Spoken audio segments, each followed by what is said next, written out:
Hey everybody, Roland Frasier here, and I'm really excited. Jay Abraham and I wrote a book. Tony Robbins wrote the introduction. Also, Damon John wrote the foreword. Gino Wickman from EOS wrote the preface. It is a very cool book. And to launch it, Jay and I have created a series of video interviews with him and me talking about different chapters. So we wanted to share this with you on social and on our podcast so that you were able to participate and kind of see what was going on behind the scenes. So these are videos and clips where I'm talking with Jay about introducing each chapter or each section of the book. So you'll hear us talk about the book, but we still wanted to share them here because I think there's some good insights, some good stories, and some good takeaways for you. So enjoy and understand that anytime I'm talking about a section of the book or the book, it's because these are the videos that go on the front of each video training related to the book. We just wanted to share the takeaways and kind of the conversational back and forth with Jay and me with you guys. I hope you enjoy it. And now it's going to play. Okay, so in the first chapter of part 2, where we're talking about growing and scaling businesses, Jay's going to go into the details of your moonshot, how you can achieve maximum growth. And just to kind of get you guys warmed up for the chapter, I thought there was nothing better, or we thought there was nothing better than from you to hear it from the man himself. So Jay, talk to us a little bit about what you're trying to convey here in this chapter, Moonshot, Achieving Maximum Growth, and what should people be thinking and anything you think they ought to be taking away from this? Well, I'll use I'm going to go back in time to when I used to be very, very big in this seminar business. And you probably know we did about $250 million. So it was pretty significant. And we used to run ads all over. And it was a question: why do some entrepreneurs make 100 times more than others in the same business? And it's not their intellect. They can't be more intelligent. They don't really have always that much more capital. They just have a better strategy. They have better ways to get greater performance out of everything they do, everywhere they do it, everyone they do it with, every dollar they spend, every opportunity they have, every area they are able to leverage up. And that's really the essence of this, is that it is not as hard as you think to create a far greater outcome, performance, result, sales, and more importantly, what I teach is a 10x bottom line is faster and easier to produce than even a 10x top line, although the top line will grow too. And the bottom line can free up so much greater cash flow profit that you can use to do so much more, including accomplish and acquire more businesses. And I think it's just to break open your paradigm and see how much more is possible from you, from whatever time, effort, opportunity you are willing to invest. And I think there's a bigger difference here that I'd like to challenge: is there's a difference between investing for an inordinate return and spending as a speculator. I'm saying I don't want you to ever be a speculator. Maybe that's the essence, Roland. Why do we call it a moonshot?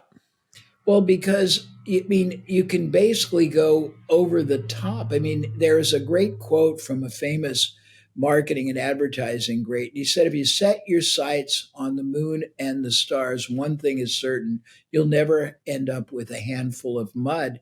And there's another quote that I love to use, and that is that most people struggle with the wrong question. They're obsessed thinking, "Am I worthy of this goal? Can I really make half a million, a million? Can I build an asset that will secure my future? Can I really do what Roland and Jay send over and over again and rinse and repeat?"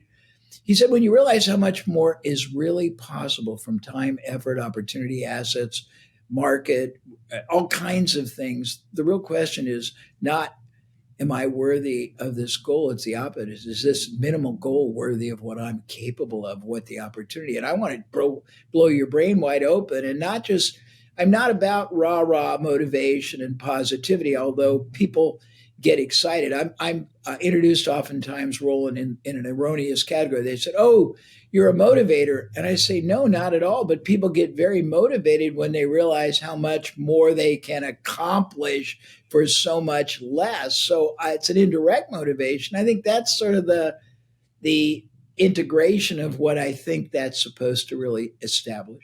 So it's really about thinking bigger, this chapter? Thank you. Yeah, it's about thinking bigger, better, faster, safer, and having far more control So it's not being controlled, it's controlling everything and getting the outcome you want, not the outcome that has seemed limited and possible. Only it's about a much bigger possibility in future. So how do people, when they're coming through this chapter thinking about how to think bigger? I know the next chapter is the mental models for thinking better, but when we're talking just really about this moonshot thinking bigger concept, how do you know how do you know how big is big enough and how you're thinking too small?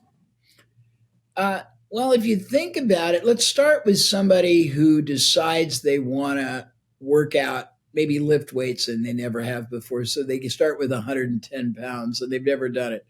Then all of a sudden they start doing it and they get a pretty nice little muscle. And they go, well, that's pretty cool. Let's see what happens when I go to 160 pounds. So they get a bigger muscle. And then they go, wow, I'm going to go in the gym where they got really, I'm going to start doing like 200. I'm going to bench press, and they get a bigger muscle. And I think you don't realize the economic muscle you're capable of building. Maybe that's a good metaphor. Okay, I like that. I one of my favorite things in chatting with Arnold Schwarzenegger not long ago when I had a chance to interview him is he was training his calves, and he said he was training his calves. I think it was like 300 or 400 pounds, and he was like, "I am, the man at 300 or 400 pounds." And he went to train in Australia, I think it was, and a guy there was doing calf raises with 1,000 pounds, and he's like, it just totally blew my mind. I didn't even think it was possible. And then he got up and he did it. And it was just the fact that A, he saw somebody else do it, and B, that he had never even entertained the possibility that it was even physically possible to make it happen. And yet it was so easy. And I think that's kind of what we're saying here, right? Is that like that you can go significantly beyond where you are now and even beyond where you thought you could go if you just are aware that it is in fact possible. Yeah, absolutely. I lived originally when I was younger in Indianapolis, Indiana, the home of the Indy 500. And I'll never forget when I was leaving there back in the 70s, the record setting speed was about 156. Today it's something like 256 because Mm-hmm. they figured how to go faster and keep the car down and aerodynamic and more power and more navigability and different tires. And I think you have to realize there's tons more ways than you have been introduced to, most probably in your world life, to create growth, prosperity, profitability, wealth creation. And I think what we're trying to do is you're showing them here's the asset you're going to start using to create wealth. I'm saying here's the way you're going to blow that asset up so that the wealth keeps multiplying, and then you're going to rinse and repeat.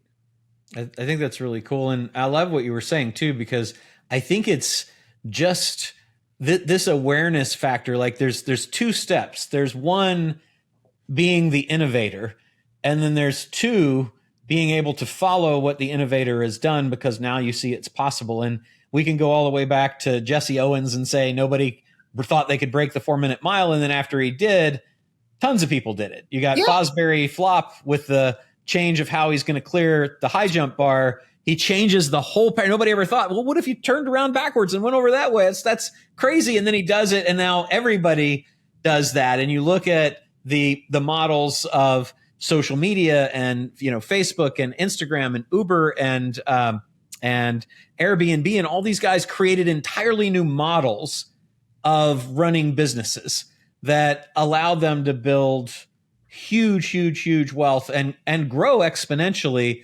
A lot of that's like just understanding that model exists. And isn't a lot of what you're doing here kind of saying, let me open your eyes to several different ways of thinking so that you don't have to be the innovator. You don't have to be the person that did that first time. You just need to be aware of some of these things that are possible so that you can get the benefit of changing things to think that way or do that. Is that kind of?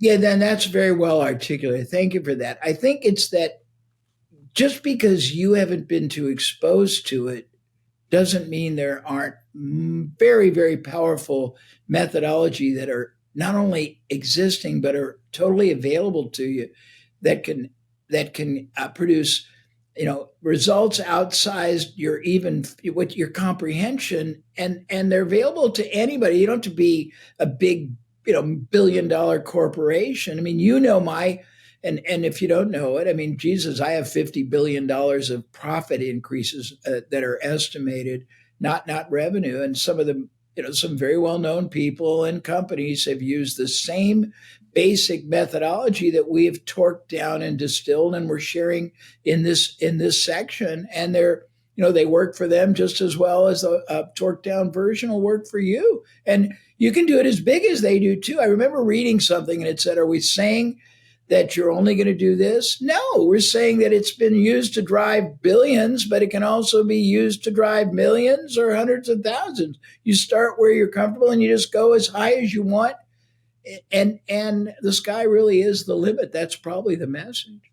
Do you have a favorite story, either in your own life or with somebody that you worked with, on how this thinking bigger thing, like when you had a big breakthrough in how to think bigger and to maybe take a moonshot, or even a moonshot that you took that surprised the heck out of you? Yeah, I do.